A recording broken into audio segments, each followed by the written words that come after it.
शेतकरी मित्रांनो जर सुरुवात करायची असेल तर ह्यांचं म्हणणं आहे की 4 किंवा 5 गायांपासून केली पाहिजे तिथं. आणि जसं जसं अनुभव येईल तुम्हाला त्या क्षेत्रातलं माहिती व्हायला चालू होईल तसं तसं तुम्ही गाय वाढवू शकता. कारण आपण ह्यांच्याकडं बघतो किंवा बऱ्याच व्हिडिओमध्ये बघतो की भरपूर गाय असतात. मग प्रत्येकाला वाटतं की बाबा मला पण तसा फार्म बनवायचा आहे, मला पण तेवढ्या गायी करायच्यात. पण आता ह्यांनी जवळजवळ ह्या क्षेत्रात ह्यांच्या वडिलांपासून आलेला आहे हा दूध व्यवसाय. असं प्रत्येकाचंच असतं की वडिलांपासून असतोय किंवा वैयक्तिक तो पण 10 वर्ष 5 वर्ष ह्याच्यात दिलेले असतात. त्यामुळे तो 25-30 गायांपर्यंत तो गेलेला असतो. कारण किती भांडवल असू द्या कोणाकडे काही असू द्या, परंतु जर अनुभव नसेल तर हा व्यवसायात पण लॉस आपण जाऊ शकतो. कारण प्रत्येक व्हिडिओमध्ये आपण बघतो की चांगलं चांगलं सांगण्याचा प्रयत्न असतो प्रत्येकाचा, पण काही त्रुटी पण असतात त्या सांगितल्या जात नाहीत. त्याच्यामुळं आपण व्यवसाय जर चालू करायचा असेल तर नक्कीच 4-5 गायांपासून चालू करा. आणि खरंच तुमची कंडिशन नसेल गायींपासून सुरुवात करायची तर तुम्ही 4-5 कालवडींपासून सुरू करा. फक्त जर उतरायचं असेल तर मुक्त गोटा करून उतरा. कारण कंटाळा येत नाही, काम कमी होतं, आजार कमी होतात आणि गायींच्या तब्येती वगैरे चांगल्या, दूध काढायचं असेल तर ॲव्हरेज चांगलं निघतं. त्याच्यामुळं मुक्त गोट्यापासून तुम्ही सुरुवात केली पाहिजे तिथं, तरच आपल्याला भविष्यात दूध व्यवसाय फायद्याचा ठरणार आहे. 90% स्वतःचा घरीच दोन्ही टायमाचा मुरघास वापरून पण चांगले रिझल्ट आलेले आहेत. आपण तब्येती बघत असेल तर त्यांच्या तब्येती पण भरपूर चांगल्या आहेत. हे फक्त मुरघासामुळं आणि मुक्त गोट्यामुळे शक्य झालं. त्याच्यामुळे मुरघासाकडे पण आजच्या पिढीत आपण महाराष्ट्रातील सगळ्या जनतेने जे दूध व्यवसाय करत आहेत त्यांनी मुरघासाकडे वळलं पाहिजे, तरच आपल्याला दूध व्यवसाय फायदा ठरणार आहे. गाय पण भरपूर दूध देणार आहेत आणि तब्येती पण चांगल्या राहणार आहेत. त्यामुळं मुरघासाकडे पण जास्त लोकांनी वळलं पाहिजेत.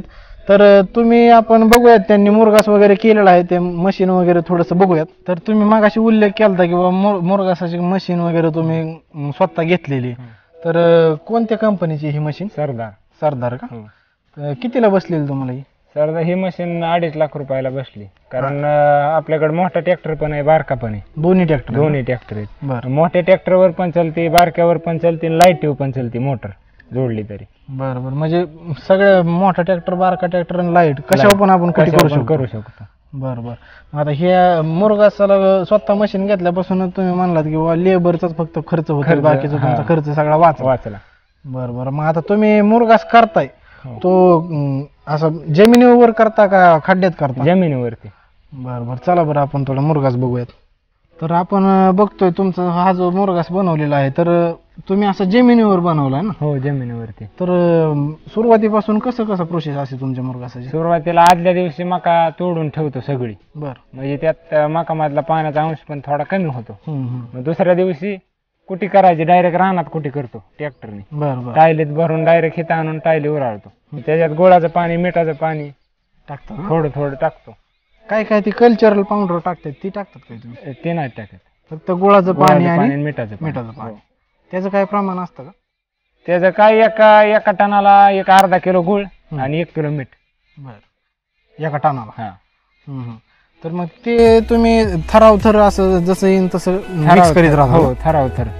आणि पाणी मारतो त्याच्यात. आता काय आपण बघतो ना की खड्ड्यात करतात किंवा तसले कॉन्क्रीट मध्ये, बंकर मध्ये बनवतात. तुम्ही असं कसं काय बनवलं? खर्च जास्त होतो त्याला. डायरेक्ट जमिनीवरती म्हणजे असं साईडने माती किंवा काहीच न करता डायरेक्ट जमिनीवर कागद हातरतो डायरेक्ट खाली. त्याच्यानंतर कुटीचा थर देतो त्याच्यावरती. सगळं झाल्याच्या नंतर शेवट प्लॅस्टिक आपला पावसाळी कागद असतो तो पॅक करतो आणि खाली कुटीच्या खालून पण इतका अंतर आतमध्ये सारतो कागद आणि त्याच्यावरतून पुन्हा ताडपत्रीचा कागद झाकून टाकतो. म्हणजे आता झालं हे हिवाळ्यात उन्हाळ्यात, समजा पावसाळ्यात पण असंच काहीच अडचण येत नाही. कधीपासून हे असं करताय तुम्ही? जवळजवळ 3 ते 4 वर्ष झालं. एकदा पण प्रॉब्लेम नाही आला? म्हणजे टोटल मुरघास चांगलाच निघतो? चांगलाच, खराब निघतच नाही. तर शेतकरी मित्रांना आपण बघू शकतो त्यांनी पूर्ण जमिनीवरती मुरघास केलेला आहे. त्यांना अजिबात म्हणजे कॉन्क्रीट म्हणा ते नाही का बंकर मध्ये बनवतात किंवा जे खड्ड्यात बनवतात किंवा जमिनीवरच बनवतात पण साईडने माती लावतात, तसा न करता पूर्ण ह्यांनी जमिनीवरती बनवलेलं आहे. आणि चांगल्या पद्धतीत चुपून घेतात ट्रॅक्टरने त्यांनी. आणि नंतर मग प्लॅस्टिकचा आतून कागद टाकून वरून ते तळवट टाकतात आणि पूर्ण 12 महिने हे असंच वापर करतात. तरी पण कधीही मुरघास त्यांचा खराब झालेला नाही. म्हणजे जर कमी खर्चात करायचा असेल तर आपण अशा पद्धतीने पण करू शकतो. तर अत्यंत चांगल्या पद्धतीत त्यांनी माहिती दिलेली आहे ह्या मुरघासाबद्दलची. तर तुम्हाला जर हा व्हिडिओ आवडला तर नक्कीच मित्रांना ह्यांना शेअर करा आणि कमेंट करा, लाईक करा आणि चॅनलवरती कोण नवीन असेल तर चॅनलला सबस्क्राईब करा आणि बेल आयकॉनवरती क्लिक करा, जेणेकरून येणाऱ्या नवीन व्हिडिओच्या नोटिफिकेशन तुम्हाला भेटत राहतील. तर एवढं चांगली मुलाखत दिल्याबद्दल तुमचे धन्यवाद.